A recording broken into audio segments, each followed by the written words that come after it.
কাহিনীর শুরুতে আমরা দেখতে পাই শুধু ট্রেনের বাইরে দৃশ্যটা উপভোগ করতে চেয়েছিল, কিন্তু হঠাৎ আতঙ্কের সাথে দেখতে পেল ট্রেনের বাইরে এক বৃদ্ধা যেন মুহূর্তের মধ্যে স্থান বদল করতে পারে, বারবার তার চোখের সামনে উপস্থিত হচ্ছিল। সে যেখানেই যাক না কেন সেই বৃদ্ধা ছায়ার মতো তাকে অনুসরণ করছিল এবং হাতে একটানা কোনো এক ধরনের ইশারা করে যাচ্ছিল।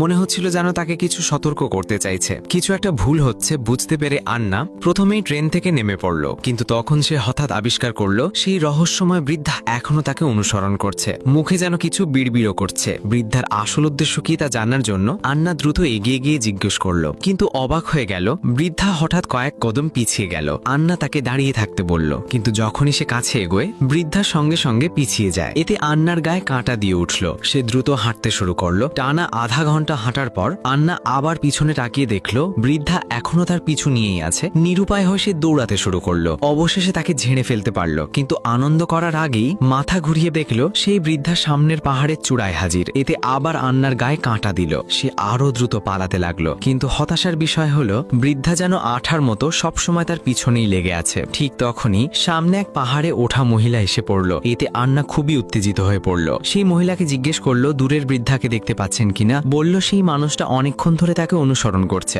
সে বুঝতে পারছে না বৃদ্ধার উদ্দেশ্য কি। এরপর আন্না মহিলাকে অনুরোধ করলো তিনি যেন গিয়ে বৃদ্ধাকে জিজ্ঞেস করেন সে কি চায়। সৌভাগ্যবশত সেই মহিলা খুব দয়ালু ছিলেন। কোনো দ্বিধা না করে তিনি বৃদ্ধার দিকে এগিয়ে গেলেন, কিন্তু মহিলা বৃদ্ধার কাছে যেতেই আন্নার মুখের রং বদলে গেল, কারণ মহিলা বৃদ্ধার সাথে কয়েকটি কথা বলার পর হঠাৎ আতঙ্কিত হয়ে আন্নার দিকে তাকালেন। তারপর প্রাণ বাঁচাতে দৌড়ে পালিয়ে গেলেন। এতে আন্না ভীষণ ভয় পেয়ে গেল। সে দ্রুত কাছের ছোট শহরের দিকে দৌড়ালো। অবশেষে অন্ধকার নামার আগেই শহরে পৌঁছালো, কিন্তু বৃদ্ধা তখনও তার পিছু ছাড়েনি। ভয়ে সে দ্রুত সামনের মদের দোকানে ঢুকে পড়ল। আন্নার ঘটনা শোনার পর সহৃদয় দোকানদার ঠিক করলেন তিনি বৃদ্ধার সঙ্গে কথা বলবেন, কিন্তু আন্না জানালার কাছে গিয়ে দেখল দোকানদার সাদা পোশাকের মহিলার মতোই বৃদ্ধার সঙ্গে কয়েকটি কথা বললেন। তারপর আতঙ্কে আন্নার দিকে তাকিয়ে চিৎকার করলেন এবং সঙ্গে সঙ্গে বিপরীত দিকে প্রাণপণে দৌড়ে পালালেন। হতবাক ফান্না একদম স্তব্ধ হয়ে গেল। সেই বৃদ্ধা আসলে কে, সেই দোকানদারকে কি বলেছিল। এই একের পর এক অদ্ভুত ঘটনার পর আন্নাও সে খুব একটা আদর পেত না, তাই বাধ্য হয়ে সেখানেই বিশ্রাম নিতে হলো। কিন্তু বাইরে সেই বৃদ্ধা স্থিরভাবে দাঁড়িয়েছিল।